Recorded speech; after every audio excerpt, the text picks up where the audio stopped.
Okay, guys, recapping, after watching the Penn State game, think about defensively, what stood out. There's a lot of good football there. Some critical stops, third and fourth down, kept us in the game for a long time. I think we talked about that after, but some legitimate effort, trying to be physical with it, tackling for the most part. We did have the bust kind of in coverage for the long touchdown, but the defensive effort for most of the night kept us around that one. Offensively, I thought, let's play tough, standing in there. We got to continue to find ways to keep him upright, and that's 11 man. I've said it before, but some of the timing on things could have been better to keep him upright, but we got to protect him better too. In that, I did think Elijah had some good runs in there.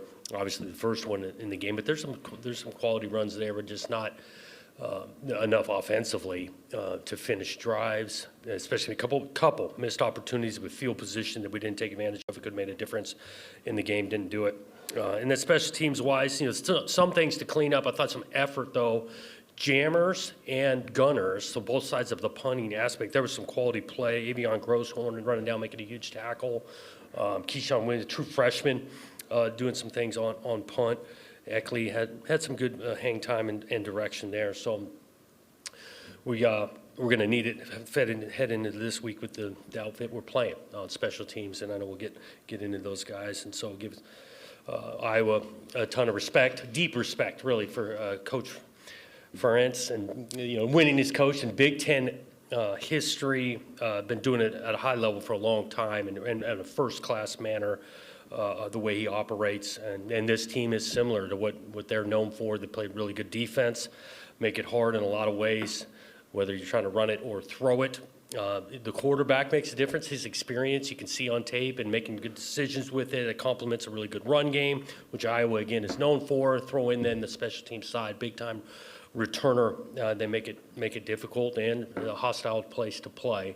So all that combines to a real challenge that we're going to go back to work starting tomorrow morning, practice-wise, to get ready for the opportunity that is playing a really good team on the road.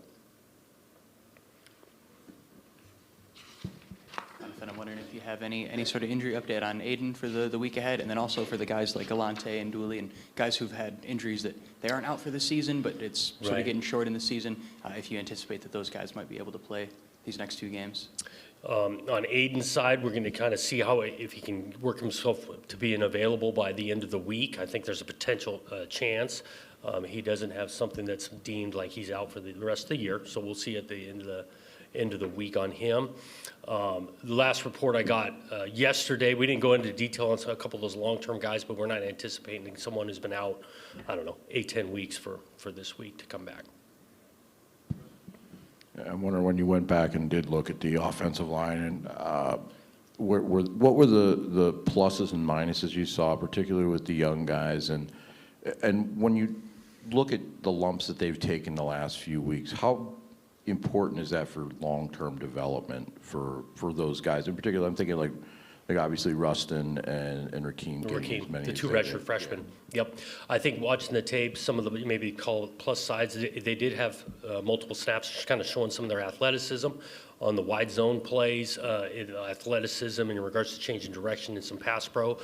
Really both of them, and they're not excluded all five, but both of them had some times where they got bull rushed and turned into some pressure that was created. In particular, the value for those, these reps are going to count. They're going to have really good careers. Both of them are going to be really good players. They are redshirt freshmen right now. You continue to give them another year in the weight room, within the scheme. They're going to be really good players. Coach, one of the most consistent things throughout the entire season has been the play of Ryan Eckley. Can you talk for a minute about the importance and the value that he brings to the team as a leader and as an athlete?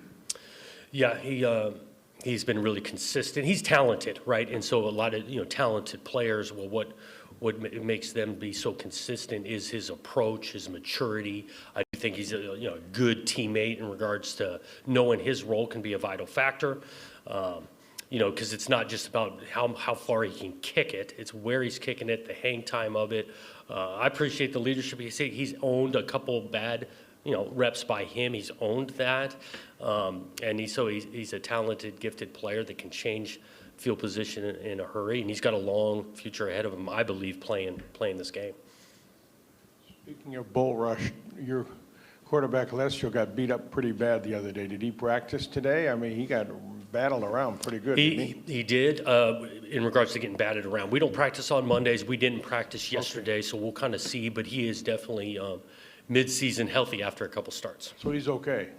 We are optimistic that he'll be good to go this weekend. Mhm. He's a tough kid. I meant, even late in that game gets out of hand, right? And so we got a final drive. It turns into 3rd and 18, right? I think it's our second to last snap. That kid is still standing in that pocket, keeping his eyes down the field, buying another half second to deliver a 15-yard dig route when the game is at. I thought he showed a lot of the competitive character in that particular rep. You're still standing, too. You remain remarkably upbeat through some real strife here this season. How have you done that, and is that a message to your team at all? In ways, I do think as coaches, we want to model a way.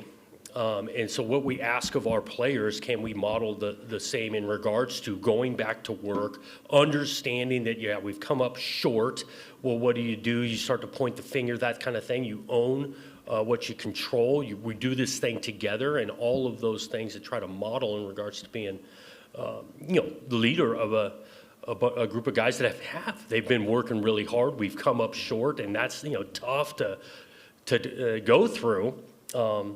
But a lot of times the best things in life come after hard, and I'm still optimistic on that end. So you see light at the end of this tunnel. You're optimistic still, right? Yeah, I am, man. And as hard as that is, just some of that optimism comes from the day-to-day of watching these guys work, watching this staff continue to try to find answers, and also understanding this is a high level of competition we've been playing with or playing against, and so that's compounded to us coming up short multiple times in a row now.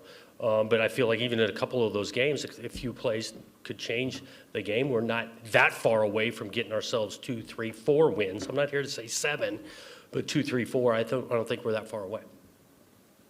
Jonathan, with you mentioned that optimism and positivity, but how do you get power brokers, and I think of people signing contracts, donating, like the people who are behind the scenes in powerful positions in the sport, to sort of share that optimism about your program? What do you have to do to get that to translate? Yeah, I think consistency. Obviously, the what shows on Saturday is the most seen, but also asking everyone to continue to find the day-to-day work, the approach we're taking, buying into that, and somewhat controlling what we can control.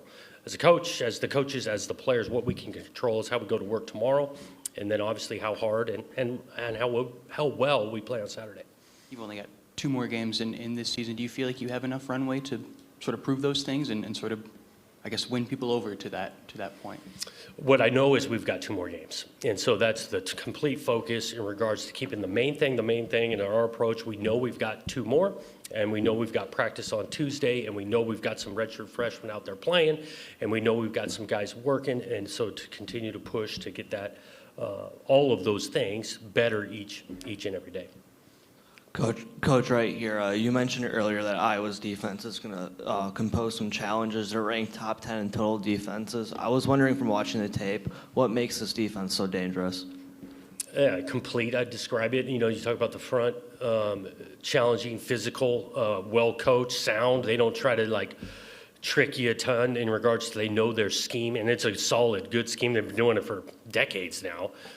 So it starts in the front, but on the back end, good secondary coverage disguise, can challenge you man-to-man, mix of a pressure package to a coverage package, so they can challenge you in multiple ways.